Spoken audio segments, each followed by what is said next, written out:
Bledsoe was arrested. Patrick Montgomery was in court. Jonathan Manapa will stay in federal custody. No, I don't take responsibility at all.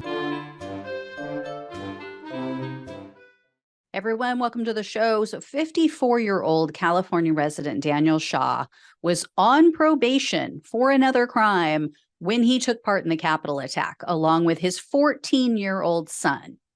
In the lead up to January 6th, he was anticipating violence. On December 28th of 2020, Shaw wrote to a travel companion who I've talked about before, Kenneth Rita.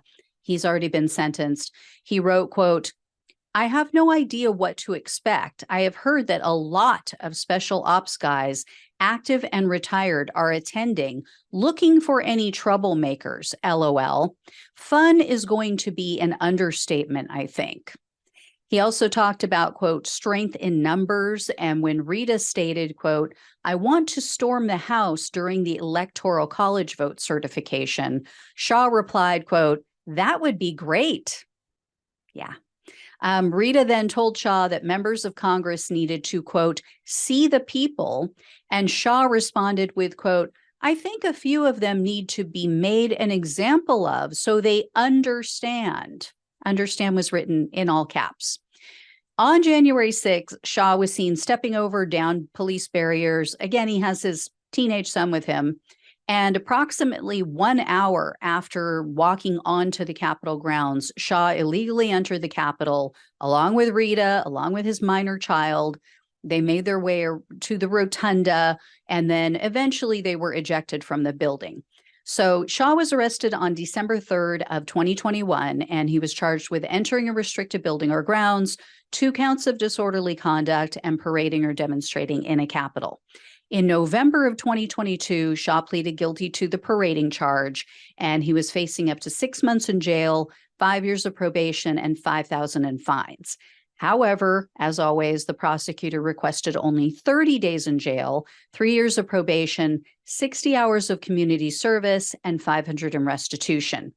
And even after Shaw's arrest and after he pleaded guilty, he continued to post false information about January 6th. He claimed that Trump's terrorists were entrapped, Nancy Pelosi and Chuck Schumer incited and orchestrated the Capitol attack. I mean, these people don't realize how pathetic and weak that makes them sound. Yeah, we're just so ignorant. We're just such sheep that an 80-something-year-old Pelosi, who we call senile, by the way, was able to trick us into committing crimes and getting arrested. It is such a self-own. They have no idea. Anyway, Shaw claimed in his post-plea interview that he witnessed no violence at the Capitol. He didn't notice any broken glass. He vaguely remembered hearing a high-pitched noise, and yeah, it could have been the alarm. So Shaw also said that January 6th was what he imagined a religious revival would feel like. Said, "Never been to one, but that's what I would imagine it would be like. You know, police officers being beaten within an inch of their life, slipping in their own blood." He also told the agents that he's no longer registered to vote because he said it's just not worth it. And Shaw added that the divide in the country is horrible. I wonder why that is, Shaw. What do you think could have contributed to that over the last couple of years? Anyway, as I mentioned, Shaw was already on probation when he broke the law on January 6th, and apparently it was the result of a 2017 crash. He had crashed his vehicle while driving under the influence, and he had a minor in his car with him at that time. I don't know if that was his son or someone else. They didn't specify. But Shaw's injuries were so bad from that crash that he had to be hospitalized. So he was convicted in that crash of child cruelty, possible injury or death, and driving while under the influence. Unfortunately, we just don't take DUIs seriously in this country. So he was sentenced to only 90 days in jail and 4 years of probation.